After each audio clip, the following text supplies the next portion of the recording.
الذين آمنوا صلوا عليه وسلموا تسليما. الصلاة والسلام عليك يا رسول الله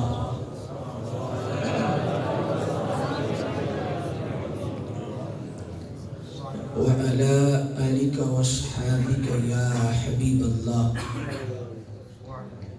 الصلاة والسلام عليك يا مقين قلوب المؤمنين وعلى آلك وصحابك يا سيدي یا رحمت للعالمین. لطف و کرم جہاں پہ ہے چھایا حضور کا، لطف و کرم جہاں پہ ہے چھایا حضور کا، یار و ثانی نہیں خدا نے بنایا حضور کا. بے مثل ایسے کہ سایہ تلک نہیں،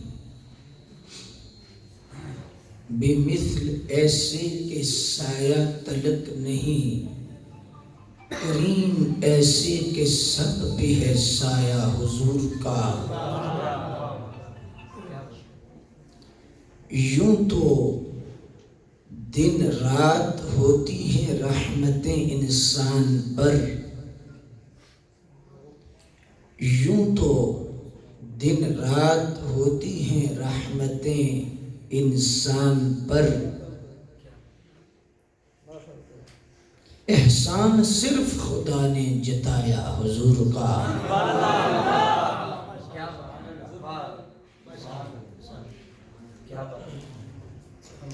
فضل و کرم کی بارش ہونے لگی ضرور، فضل و کرم کی بارش ہونے لگی ضرور، میلاد جب بھی ہم نے منایا حضور کا. مٹے ہیں مٹتے ہیں مٹیں گے اعداء سبھی، مٹے ہیں مٹتے ہیں مٹیں گے اعداء سبھی، ذکر دن رات حق نے بڑھایا حضور کا.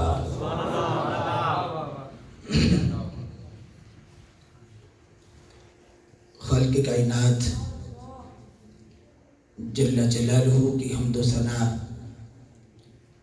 قاسم عزت، شہکار تخلیق قدرت، قسیم نعمہ جنت، شہنشاہ دین و ملت، حضور جان رحمت، آفتاب ہدا، محتاب عطا، منبع جود و سخا، جلوہ حق نما، حبیب کبریا، تاجدار کائنات، شان کائنات، جان کائنات، رحمت کائنات، اصل کائنات، مقصد کائنات، منبع کائنات، ملجع کائنات، زینت بزم کائنات، روح کائنات، جان کائنات، بلکہ جان جہان کائنات،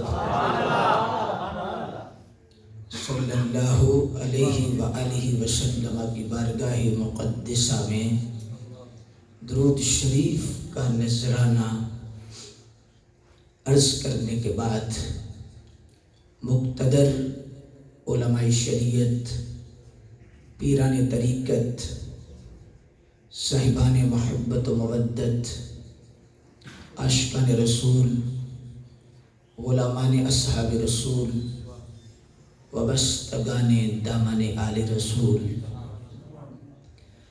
آج کا یہ عظیم الشان اجتماع سرائے عالمگیر کی سرزمین پر بہت بڑی مرکز میں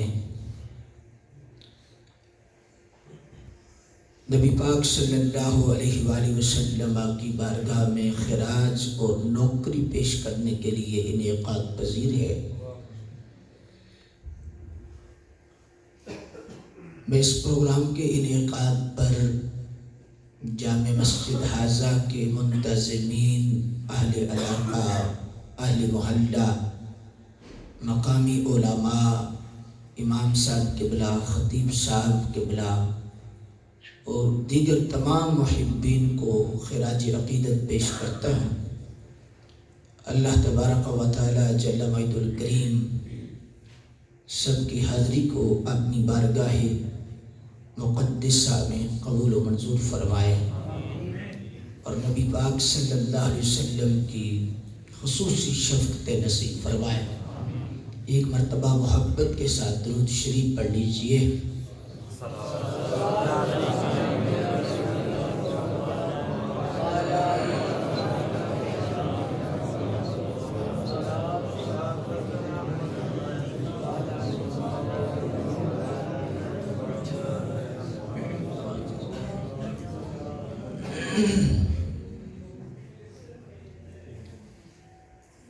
حضور کے ذکر پاک کی گونجیں فرشوں عرشوں پر جاری ہیں۔ شرق و غرب میں حضور کا ذکر اور حضور کے ذکر کے جھنڈے بلند ہیں۔ آج میڈیا کا دور ہے، آپ دیکھ سکتے ہیں کہ خشکی نہیں، سمندروں میں بھی مرحبا یا مصطفیٰ کے نعرے لگ رہے ہیں۔ بریلی شریف سے آواز آئی تھی اور آج بھی کانوں میں گونج رہی ہے، کیا بات ہے اعلیٰ حضرت کی، کیونکہ ایویں ہی حضرت نہیں تھے، اعلیٰ حضرت تھے۔ وہ فرماتے تھے فرش پہ تازہ چھیڑ چھاڑ، عرش پہ طرفہ دھوم دھام، بھائی کان جدھر لگا یہ تیری ہی داستان ہے۔ اور وہی سلسلہ تا صبح قیامت اور بعد از قیامت جاری و ساری رہے گا۔ مجمع بڑا سنجیدہ ہے، نوجوانوں کی کثرت ہے۔ پہلے تو میرا موضوع کچھ اور تھا، لیکن آپ کے چہروں کی زیارت کر کے میں چاہتا ہوں کہ کچھ علمی دسترخوان سے چند خاص نوالے آپ کی بارگاہ میں رکھوں۔ سب سے پہلے یہ دیکھنا ہے کہ میلاد کی حقیقت کیا ہے، اور پھر میلاد شریف کا فائدہ کیا ہے، اور تیسرا میلاد شریف کا تقاضا کیا ہے۔ یہ تین چیزیں مختصر وقت میں آپ کے سامنے رکھوں گا۔ یاد رکھیں کہ میلاد کی حقیقت حضور جان رحمت صلی اللہ علیہ وآلہ وسلم کا ذکر پاک ہے۔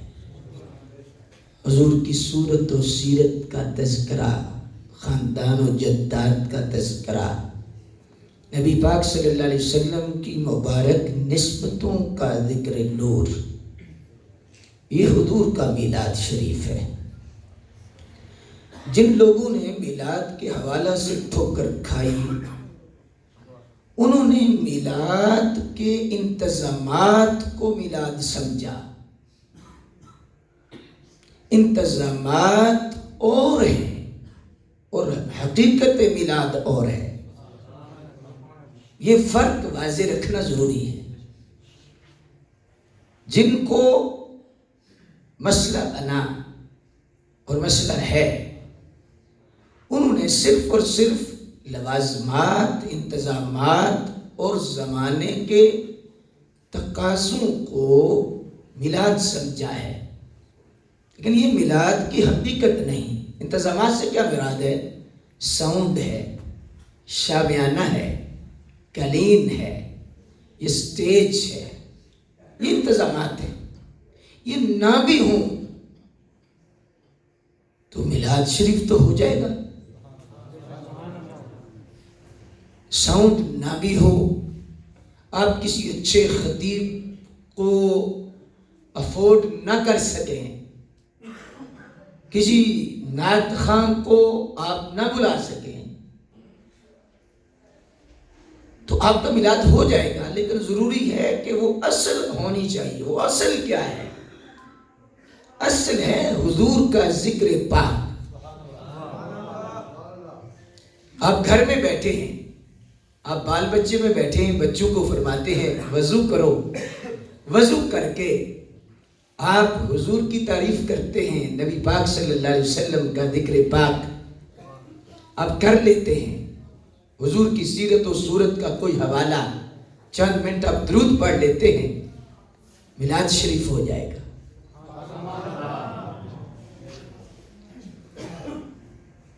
میلاد شریف کے انتظامات یہ زمانے کے تقاضے ہی ایک علیحدہ چیز ہے، یہ مختلف ادوار میں بدلتے رہے ہیں، لیکن حقیقت اسی جگہ پر قائم تھی، رہی ہے، رہے گی۔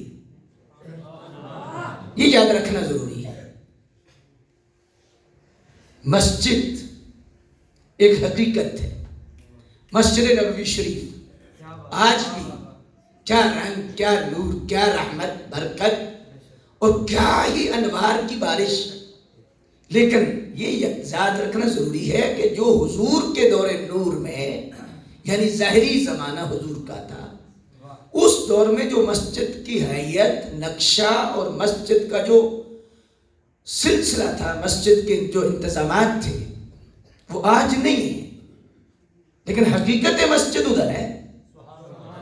آج زمانوں کے تقاضے کے ساتھ ساتھ مسجد میں قلین ہے، پنکھے ہیں، اے سی ہے، کمکمے ہیں، جدید انتظامات ہیں۔ اب کوئی بھی صاحب علم بندہ یہ نہیں کہہ سکتا کہ مسجد میں جو کچھ لگا ہے یہ بدعت ہے، یہ حرام ہے، کیونکہ نبی پاک صلی اللہ علیہ وسلم کے دور میں نہیں تھا، تو لہٰذا آج ہے، تو اس کو کوئی ماننے کے لیے تیار صاحب شعور نہیں ہوگا۔ اب حج کرتے ہیں، حج کی جو سواری تھی وہ سواری کیا تھی؟ اونٹ، گھوڑا، خچر، گدھا، یہ سواریاں تھیں۔ حج اسی جگہ آج بھی موجود ہے، لیکن آج سفر کے لوازمات، سفر کے ذرائع بدل چکے ہیں۔ آج بحری جہاز ہے، ہوائی جہاز ہے، گاڑیاں ہیں۔ کوئی صاحب شعور بندہ یہ نہیں کہہ سکتا کہ چونکہ نبی پاک صلی اللہ علیہ وسلم کے دور میں یہ چیز نہیں تھی تو لہٰذا آج ہم جہاز پہ نہیں بیٹھیں گے، گاڑی پہ نہیں بیٹھیں گے۔ یہ زمانے کے تقاضے ہیں، اصل دیکھنا ہے کہ کیا ہے۔ اب جہاد ہے، اصل آج بھی موجود ہے، کفر کے ساتھ قیامت تک لڑائی اور جنگ رہے گی، لیکن اس وقت تلوار، تیر اور بالے یہ جہاد کا اسلحہ تھا دشمن سے مقابلے کے لیے۔ آج اگر کوئی کہے کہ انڈیا سے ہم نے مقابلہ کرنا ہے تو تلوار سے یا تیروں سے کریں گے تو ممکن نہیں، کوئی بھی صاحب علم بندہ ماننے کے لیے تیار نہیں ہوگا۔ آج ایٹم بم ہیں، جدید گننے ہیں، مشینری ہے، وہ اسلحہ ہے۔ اب جو اسلحہ ہے یہ انتظامات ہیں، حقیقت ہے جہاد۔ اب سواریوں کا جو سلسلہ ہے وہ انتظامات ہیں، حقیقت ہے حج۔ مسجد شریف میں آپ بیٹھیں، کتنی خوبصورت مسجد ہے، کیا ٹائلوں سے ثواب زیادہ ہوگا؟ قلین سے کچھ نمازوں کا ثواب زیادہ ہو جائے گا؟ پنکھوں اور یہ انتظامات ہیں، بالفرض نہیں بھی ہوتے تو اصل موجود ہے تو اجر برقرار ہے، اجر باقی رہے گا۔ 3 مثالیں میں نے وقت کو بچاتے ہوئے دی ہیں۔ اب دیکھیے کہ میلاد شریف کی حقیقت سونے نبی پاک صلی اللہ علیہ وسلم کا ذکر پاک ہے، باقی یہ آج انتظامات ہیں، یہ مختلف وقتوں میں بدلتے رہے۔ اب یہ نہیں کہہ سکتے کوئی کہ میلاد 50 سال سے شروع ہوا ہے، 100 سال سے شروع ہوا ہے، یہ کہنا زیادتی ہے۔ ہاں یہ کہہ سکتے ہیں کہ سونڈ 100 سال پہلے نہیں تھا، یہ کمکمے نہیں تھے، قلین نہیں تھی، شامیانے نہیں تھے، یہ انداز نہیں تھا، لیکن یہ نہیں کہہ سکتے کہ میلاد نہیں تھا۔ میلاد کی حقیقت حضور کا ذکر ہے۔ اب یہ سوچنا ہوگا کہ یہ ذکر پاک کب نہیں تھا، کس نبی نے نہیں کیا، کس امت میں نہیں ہوا، کس صحابی نے نہیں کیا۔ پھر سوال آپ کر سکتے ہیں کہ صدیق اکبر کے دور میں میلاد اتنی مرتبہ آیا تو کیوں نہ منایا، فاروق اعظم کے دور میں اتنی مرتبہ میلاد ہوا تو کیوں نہ منایا۔ پھر سوال کرنے کے آپ حق بجانب ہیں، آپ انتظامات کو میلاد کہہ رہے ہیں۔ مسئلہ سمجھیے حضرت کہ انتظامات تو زمانے کے تقاضے ہیں، یہ بدلتے رہے۔ اب حقیقت حضور کا ذکر ہے کس صحابی نے حضور کا ذکر نہیں کیا؟ کس دور میں نہیں؟ یہ جو امام راضی نے بڑی خوبصورت بات کی ہے، علماء بیٹھے ہیں، نان چکے نہیں آتے تھے تو وظیفہ نہیں کر سکا، ورنہ میرے دل میں ان کی قدر، عزت، عظمت، مقام اور مرتبہ، یہ مجھ سے سب سینئر ہے اور علم و عمل کے اعتبار سے، اور کہ وہ خطیبانہ جملہ نہیں حقیقت ہی ہے، مجھے اپنا پتہ ہے، تو لیکن یہ مجھ سے سینئر لوگ بیٹھے ہیں اور آپ سارے حضور کے مہمان ہیں۔ وَرَفَعْنَا لَكَ ذِكْرَكَ پر امام راضی نے ایک بات لکھی ہے۔ امام راضی فرماتے ہیں کہ یہ جو وَرَفَعْنَا ہے، اس کا ترجمہ بنتا ہے کہ اور محبوب ہم نے آپ کے لیے آپ کا ذکر مبارک بلند فرما دیا ہے۔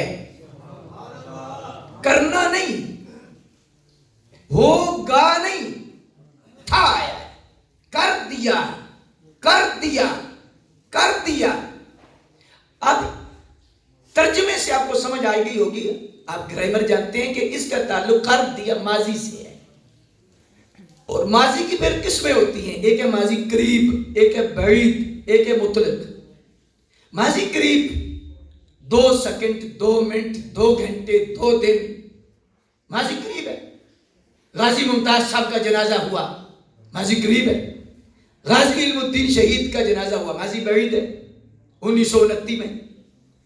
ماضی قریب اور بعید یہ جو گزرا ہوا زمانہ ہے، اس میں آپ مقید کریں گے، قید لگائیں گے کہ 200 سال ہو گئے ہیں، 300 سال ہو گئے ہیں، 400 سال ہو گئے ہیں، قید آپ لگائیں گے ماضی بعید کے اندر یا قریب کے اندر، آپ قید لگائیں گے کتنا عرصہ ہو گیا۔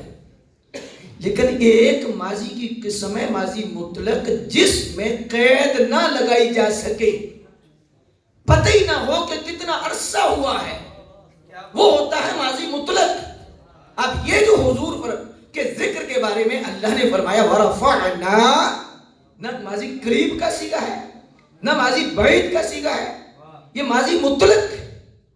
اللہ نے فرمایا وَرَفَعْنَا، ہم نے بلند کر دیا، کر دیا، یا لقب فرمایا اسی لیے جو تم ماضی مطلق لگا رہے ہیں، تو کب تو وقت سے ہے، تب تو وقت سے ہے، جب کا تعلق تو وقت سے ہے، کب، تب، سب، یہ ساری بات کی باتیں ہیں۔ ہم نے محبوب کے ذکر کا جھنڈا پہلے بلند فرمایا۔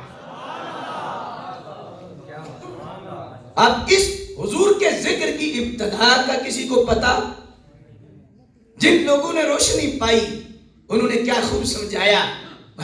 ہمارے پڑوس کے قریب، پڑوس میں اللہ کے ولی، اللہ اکبر، پنجابی میں انہوں نے کیا خوبصورت سمجھایا۔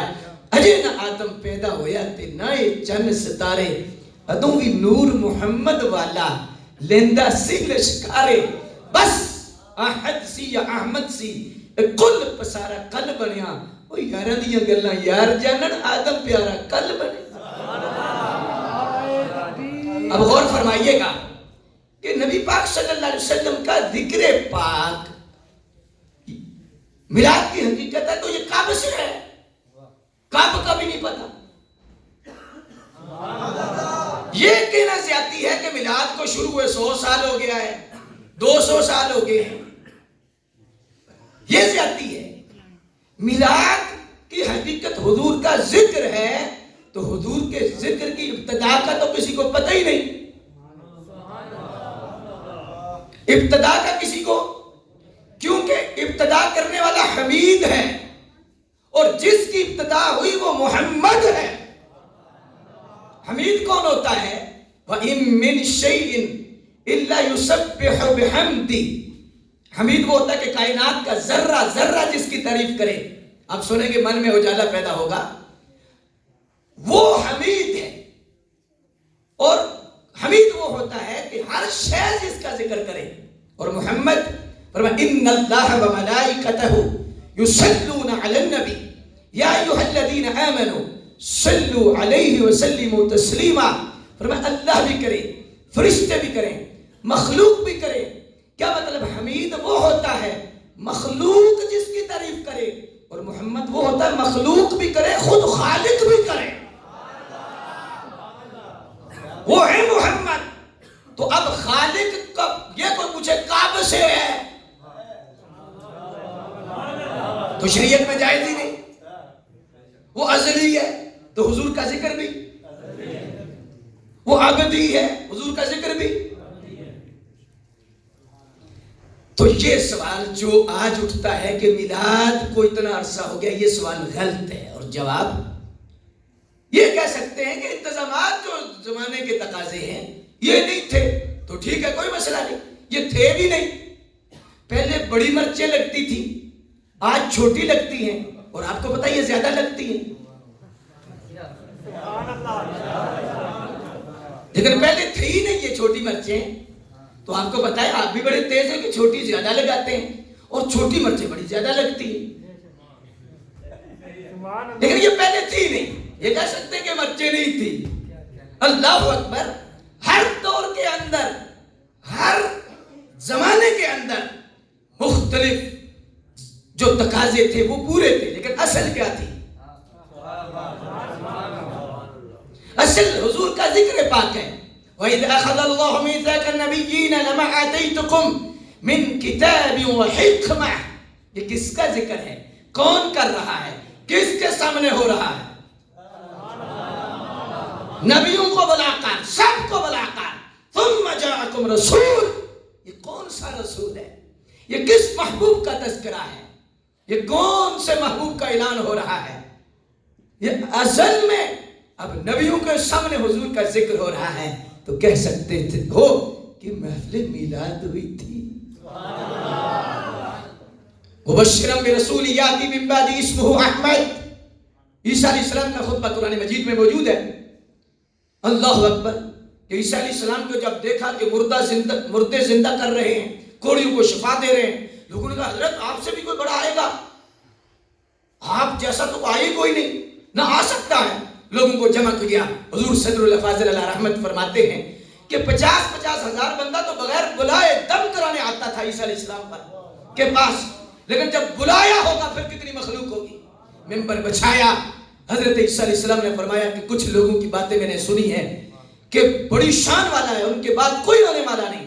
سنو, مبشرا برسول یاتی من بعدی.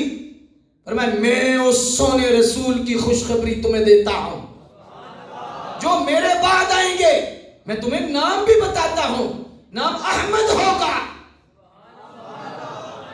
لوگ حیران ہو کے, کیونکہ ہر جو مرید ہے اپنے پیر کی شان, تو کوئی پیر سمجھتا کہ میرے پیر جیسا ہے کوئی نہیں, ہر شاگرد سمجھتا میرے استاد جیسا کوئی نہیں, ہر کارکن سمجھتا میرے لیڈر جیسا کوئی نہیں. جاتے جاتے میں ایک جملہ کہہ دوں, ہر مرید اپنے پیر کا ذکر سن کے خوش ہوتا ہے, ہر شاگرد اپنے استاد کا ذکر سن کے خوش ہوتا ہے, ہر کارکن اپنے لیڈر کا ذکر سن کے خوش ہوتا ہے, ہر امتی اپنے نبی کا ذکر سن کے خوش ہوتا ہے. اور اگر اجازت ہو تو میں جملہ بولوں کہ بلا وہ بھی کوئی امتی ہے جو حضور کے ذکر کے لیے چلے. کہاں لکھا ہے, کدھر لکھا ہے, کہاں ہے, کدھر ہے, کہاں ہے, وہ بھی کوئی امتی ہے. شاگرد ان کے استاد کا ذکر ہو جائے, استاد بڑے سونے تھے, شاگرد کے کہاں لکھا ہے. مرید کے سامنے اس کے پیر کی تعریف ہو کہ آپ کے پیر بڑے سونے ہیں, تو مرید حلال کا ہو تو پوچھتا ہے کہ کہاں لکھا ہے, کیسے لکھا ہے. تو امتی اگر سچا ہے, حلال زیادہ ہے, تو اس کو تو جب وہ ذکر سنے گا وہ ٹھہر جائے گا, واہ واہ واہ سرکار کا ذکر ہے, حضور کا ذکر ہے, کیونکہ وہ امتی ہے نبی کا. تو وہ امتی بڑے خوش ہوئے کہ عیسیٰ علیہ السلام کی یہ شان ہے. تو جب انہوں نے سرکار کی شان سنی نا, تو کہا جی حضرت آپ سے بھی کوئی بڑے آئیں گے. حیران ہو گئے. انجیل برنباس میں آج بھی الفاظ موجود ہیں. اللہ, تحریفات ہوتی رہی لیکن تحریف کے باوجود وہ ذکر موجود ہے حضور کا. اللہ اکبر.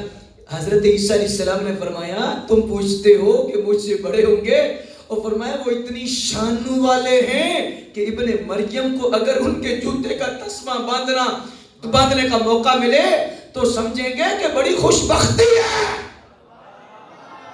حسن بازار تیرے سے یوسف بھرتے ہو بکاندے, ذوالقرنین سلیمان جے خدمت غار کہاندے, اس حق تو ساڈے دردی کن تیمم کردا, تائیوں دست مبارک اس دا شافی ہر ضرر دا.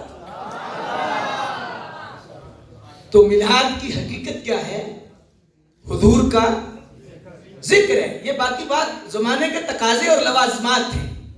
اگر مسجد کے اندر اے سی اور قلین اور ٹائل اور کمکم کو بدعت نہیں کہہ سکتے، اگر جہاد کے لیے اسلحہ کو بدعت نہیں کہہ سکتے، اگر حج کے لیے سفر کے تمام تر لوازمات اور سہولیات اور اسباب کو اب بدعت نہیں کہہ سکتے، میلاد کی حقیقت حضور کا ذکر ہے. تو جو آج لوازمات ہیں میلاد شریف کے خوشی کے ساتھ محبت کے ساتھ لوگ کرتے ہیں، تو مہربانی فرمائیے انہیں بھی برداشت فرمائیے. اور اگر حرام کا فتویٰ آپ دیں گے تو ایک قدم آپ نہیں چل سکیں گے. آپ کی گاڑی سے لے کر جو ہر وقت موبائل کو آپ دیکھتے ہیں، یہ کیسے ثابت کریں گے کہ حضور کے دور میں تھا؟ پھر اصول کے مطابق چلنا پڑے گا آپ کو. اگر اصول سے ہٹیں گے تو وہی اشر ہوگا. ہمارے مولانا عبدالغفور ہزاروی رحمۃ اللہ تعالی علیہ کے ذات گرامی وزیر آباد میں بہت بڑا نام ہے، اللہ کے درویش بھی تھے، عالم بھی تھے. ایک لڑکا آ گیا کہنے لگا کہ بدعت. فرمایا بدعت؟ بیٹھ جاؤ میں چائے پلاتا ہوں پانی. نہیں، بدعت کا مطلب ہے جو چیز حضور کے دور میں نہیں تھی آج بدعت ہے. فرمایا بیٹا یہ نہیں، بدعت کی قسمیں، کچھ بدعتیں تو واجب بھی ہوتی ہیں. بدعت سیئہ ہے، بدعت حسنہ ہے. اللہ من سن فی الاسلام سنتا حسنہ فلہ اجرہا، کہ جو کوئی نیا کام میری امت میں نیا کام ایجاد کرے گا اچھا ہو، تو فرمایا اس کو اتنا ہی اجر ملے گا جتنا وہ دوسرا عمل کر رہا ہے. تو آپ نے فرمایا بھی اس کا یہ مطلب نہیں، اس کو اصل میں یہ ٹوٹکے پڑھاتے ہیں. اور یہ مختلف جو مذہب والے لوگ ہیں نا، یہ چھوٹی چھوٹی باتیں میں سکھا دیتے ہیں. اللہ اکبر جل شانہ. تو اس لیے اس نے کہا کہ نہیں، جو چیز حضور کے دور میں نہیں وہ بدعت ہے. آپ نے جب دیکھا نا کہ یہ نہیں سے سمجھ آ رہی، آپ نے فرمایا پتر تو نبی پاک دے دور چ ایسے تسی نبی پاک دے دور چ ایسا پتر جی نہیں. تو فرمایا سب تو بڑی بدعت ہے تسی ہو. اس فتوے کے مطابق جو آپ فتویٰ لگا رہے ہیں. اللہ اکبر جل شانہ. اور میں آپ کے سامنے یہ بدعت اور اس کے آپ دیکھیے، مسجد سے لے کر آج نظام اللہ اکبر، محراب حضور کے دور میں ثابت نہیں کر سکتے، مینار خلفائے راشدین کے دور میں آپ ثابت نہیں کر سکتے، قرآن مجید پر زیریں زبریں شدیں مدیں اعراب یہ حجاج بن یوسف کے دور میں ہے، ثابت نہیں کر سکتے. بعد کے دور 2 خطبے حضور نے نہیں دیے، جناب صدیق اکبر نے نہیں دیے، فاروق اعظم نے نہیں دیے، یہ جناب عثمان غنی نے شروع کیے. یہ 2 خطبے جمعے کے اللہ اکبر. آج ہر مسلک والا بندہ اردو خطبہ دیتا ہے، کیا نبی پاک نے دیا ہے؟ اہل حدیث کے ہاں، دیوبند کے ہاں، یا جو بھی مسلک کسی کا ہے اس کا اپنی جگہ ہے، لیکن ہر مسلک اور مسجد کے اندر جمعے کے اندر اردو خطبہ ہے. مجھے ثابت کر دیجئے کہ صدیق اکبر نے دیا ہو، فاروق اعظم نے دیا ہو، ہاں عثمان غنی نے دیا ہو، مولا علی نے دیا ہو، کسی صحابی نے اردو میں دیا ہو. آج اردو میں جو خطبہ ہے یہ بدعت ہے، لیکن حضرت بدعت حسنہ ضرورت کے تحت. اللہ اکبر جل شانہ. اب دیکھیے میں اس پر ایک اور مزید بات آپ کے سامنے رکھنا چاہتا ہوں. اگر یہی تعریف لی جائے کہ جو چیز حضور کے دور میں نہیں تھی وہ بدعت ہے، بخاری، مسلم، ترمذی، ابو داؤد. بخاری نہیں تھے تو بخاری شریف کہاں سے تھی؟ امام بخاری نہیں تھے، یہ تابعین ہے. اللہ اکبر جل شانہ. امام اعظم ابو حنیفہ کے شاگردوں کے شاگرد ہیں امام بخاری. تو بخاری بخاری بخاری بخاری بخاری جی تو ختم بخاری جو اہل حدیث کے ہاں بھی ہوتا ہے، دیوبند کے بھی ہاں ہوتا ہے. معذرت کے ساتھ میں نام لے رہا ہوں سمجھانے کے لیے، تفرقہ پروری یا میری ایسی سوچ نہیں. ہم اہل سنت کے لوگ ہیں، محبت کے زمزمے بکھیرنے والے لوگ ہیں. ہمیں سبق توڑنے والا نہیں جوڑنے والا دیا ہے. لیکن مجھے اپنی پہلی کی حفاظت کرنی ہے، باڑ دینی ہے. مجھے جانوروں سے غرض نہیں، مجھے اپنے پھولوں سے غرض ہے، یہ جو پھول بیٹھے ہیں. تو اس لیے سمجھانے کے لیے کہہ رہا ہوں. اب دیکھیے کہ کوئی بھی مسلک ہے، ان کے اپنے مسلک ہے، اس مسلک کے اندر آج اہل حدیث کے ہاں ختم بخاری ہوتا ہے، دیوبند کے ہاں ختم بخاری ہوتا ہے، حضرت ہر جگہ ختم بخاری ہوتا ہے. کیا صدیق اکبر نے ختم بخاری تو لایا؟ بخاری نہیں تھی، امام بخاری نہیں تھے. تو یہ زمانے کے تقاضے اور آگے ضروریات ہے، جو ضروریات آتی گئیں آگے پھر علماء نے اس پر جو جائز چیز تھی اس پر اجماع کر کے اس کو جائز قرار دیا اور اسے بدعت حسنہ میں چل. مجدد الفسانی اسی لیے حسنہ فرماتے ہیں بدعت کی تعریف ایک ہی ہے اور ایک سنت ہے. فرمایا یہ ساری سنت کے تحت آتی ہیں تو لہذا سنت ہے. حضور امام ربانی نے یہ لکھا ہے کہ جو سنت کے تحت نجائز نہیں ہے. فرمایا سنت کے سائے میں، سنت کی اشاعت کے لیے، سنت کی حفاظت کے لیے، سنت کی ترویج کے لیے، تو فرمایا یہ سنت ہے. اللہ اکبر. اور جن لوگوں نے یہ تعریف کی ہے انہوں نے دو قسمیں کی ہے، ایک بدعت سیئہ جو حرام ہے، ایک بدعت حسنہ ہے جو جائز ہے، مستحسن ہے، بعض دفعہ وہ واجب ہو جاتی ہے. جیسے بد مضمون سے مناظرے کرنے، علم الکلام پر کتابیں لکھی گئی ہیں، یہ واجب ہے. دہریوں سے مناظرہ کرنا، اس پہ کتابیں لکھی ہیں، باقاعدہ علوم ہے، یہ وجوب ہے. اگر ہم یہ علم حاصل نہیں کریں گے تو جو بد مذہب لوگ ہیں وہ آگے آ کر ان سے مقابلہ کیسے کریں گے؟ لہذا ضروری ہے. اللہ اکبر ہے بدعت. لیکن میں آگے جانے سے پہلے محبت سے کہنا چاہتا ہوں کہ یہ جو سسٹم ہے بدعت بدعت بدعت، اس پر جو اہل سنت کا موقف ہے، اگر اس سے ہٹ کر کوئی بندہ چلے، کسی عالم دین کے سامنے آ جائے، اللہ اکبر، بندے ناچیز کی تو اوقات کوئی نہیں، کسی عالم دین کے پاس بھی آ جائے، ایک قدم نہیں چل سکیں گے. گھڑی سے لے کر، موبائل سے لے کر، انگوٹھی سے لے کر، جوتے سے لے کر، بیڈ روم سے لے کر، کچن تک جو مولانا استعمال کرتے ہیں وہ سارے کے سارے ثابت کرنے پڑیں گے کہ حضور کے دور میں تھے. اگر ثابت کریں گے کہ یہ ضرورت ہے تو پھر میلاد شریف پر جو فتووں کی بندوق تانی ہے وہ انشاءاللہ بند ہو جائیں گے. میلاد شریف کی ہے. اور اس پر ایک اور بات بھی میں اشارہ کرنے لگا ہوں تاکہ تھاری تفصیل جو ہے وہ مکمل ہو جائے. مجھے آگے بھی جانا ہے اور خوبصورت منزل کی طرف آپ کو لے جانا ہے. اللہ اکبر. سنت بدعت کی ضد ہے، رات دن کی ضد ہے، اندھیرا روشنی کی ضد ہے، سچ جھوٹ کی ضد ہے، اصل نقل کی ضد ہے.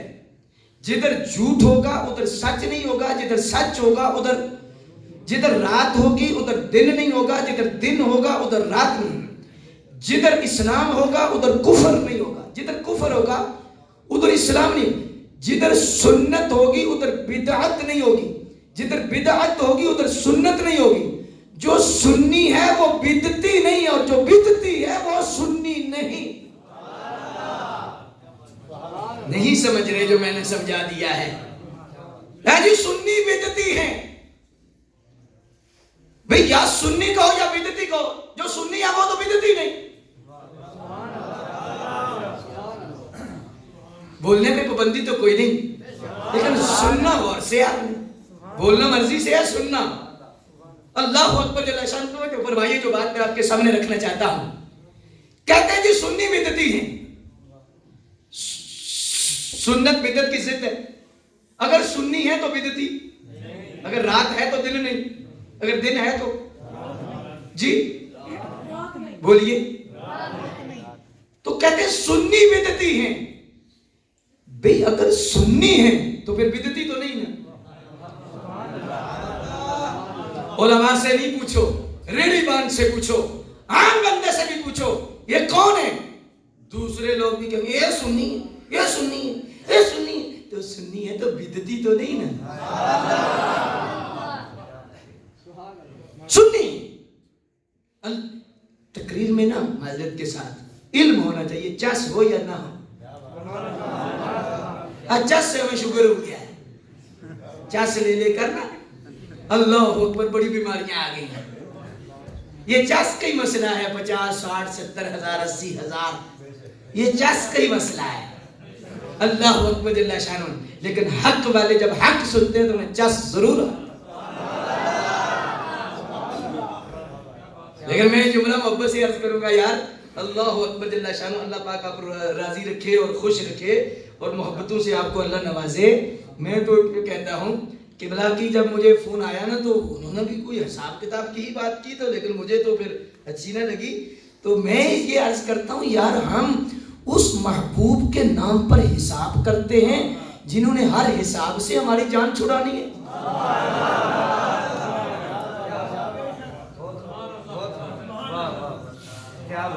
ہر حساب سے جنہوں نے جان چھڑانی ہے ان کے نام پہ بھی حساب ہوگا. تو پھر تیرا بتا کیا حساب ہوگا؟ اصل پتہ ہے کیا مسئلہ ہے؟ اصل مسئلہ حضرت یہ نہیں، مسئلہ قصور کسی کا نہیں، قصور بابے بلے شاہ نہیں، ہمارا اپنا ہی ہے، اپنا ہی ہے. فائنانس والے لوگ، چونکہ میں نے فائنانس بھی پڑھا ہے اور اس پر بھی اللہ کا فضل ہے، اللہ اکبر جل شانہ. فائنینشلی جو سسٹم ہے نا جی، اس میں جو لوگ ہیں نا، وہ اس کی جو پلی ہوتی ہیں ان میں انہوں نے لکھا ہے جو چیز مہنگی ہو جائے اسے خریدنا چھوڑ دو. جو چیز اسے کیا کرو، خود سستی ہو جائے گی. تو قصور تو ہے نا کہ مہنگی ہو جائے تو آوے ہی آوے، آوے ہی آوے، آوے ہی آوے، آوے ہی آوے، تو پھر تو مرضی سے آوے نا. تو اگر آپ خریدنا چھوڑ دیں تو ترلوں سے آئیں گے. قصور تو ہمارا ہے جی. اللہ اکبر جل شانہ. تو اس لیے میں نے جو سمجھانا تھا سمجھا دیا ہے. معافی ضمیر ہی منتقل کرنا ہوتا ہے.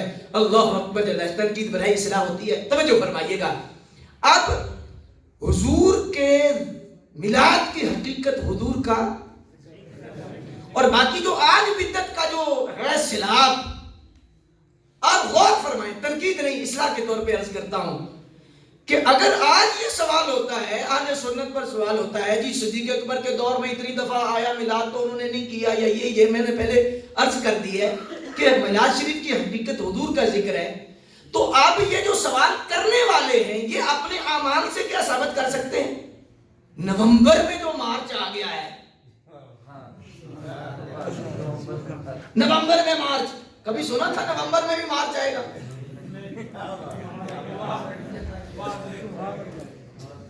غور فرمائے نا، نومبر میں مارچ ہے نا. آزادی ہے یا فسادی ہے یہ فیصلہ تو بعد میں ہوگا نا، لیکن کچھ ثابت کر سکتا ہے؟ میلاد شریف پر آج مولانا خرچ کر رہے ہیں اور محبت کا اظہار کر رہے ہیں تو کسی کو درد پڑ جائے کہ یہ فضول خرچی ہے، ایسا نہیں ہونا چاہیے. کراچی سے لے کر اسلام آباد تک ایک کنٹینر جو جاپان سے آیا ہے اور اس پہ اتنی سہولیات ہیں اور اتنا جو خرچ کروڑ روپے ہوا ہے، یہ ثابت کر سکتے ہیں آپ؟ اگر ثابت کر سکتے ہو تو ہم جھنڈیاں یہ سارا کچھ ثابت کر دیں گے. محبت سے، کوئی تنقید نہیں، اصلاح کے طور پہ کر رہا ہوں. یار بڑی عجیب بات ہے، 14 اگست کو جھنڈا لگے، جھنڈی لگے، ڈنڈا لگے، ڈنڈی لگے، ریلا نکلے، ریلی نکلے، جلسہ ہو، جلوس ہو، جو کچھ ہو جی جائز ہے. جماعت اسلامی بھی، دیوبند بھی، اہل حدیث بھی، جتنے مسلک والے جی 14 اگست انڈیپینڈنس ڈے ہے، کیونکہ 14 اگست منانا ہے. وجہ حضرت کیا ہے؟ وجہ یہ ہے کہ سجدہ آزاد ہو گیا تھا، ایک ملک ملا، ہم نماز آزادی سے پڑھ سکتے ہیں، ہم عبادت آسانی سے کر سکتے ہیں. اللہ کا فضل ہے، اللہ کا شکر ہے، ایک ملک ملا، اللہ کا شکر ہے. اللہ اکبر. تو میں نے کہا اس لیے جھنڈا، جھنڈے سارا کچھ ہے جی. جی اللہ کا فضل، اللہ کا شکر ہے، کیونکہ ایک ملک بنا، پاکستان بنا تھا. میں نے کہا پاکستان بنا تھا، مہربانی فرمائیے 12 ربیع الاول کو وہ آیا جس کے صدقے سارا جہان بنا تھا.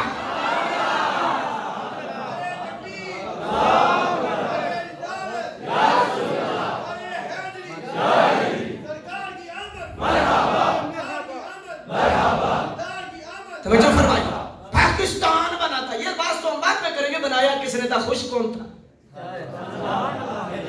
یہ تو ہماری دکھتی رگ پہ آپ ہاتھ نہ رکھیے نا، ہم یہ چھیڑنے نہیں چاہتے جی.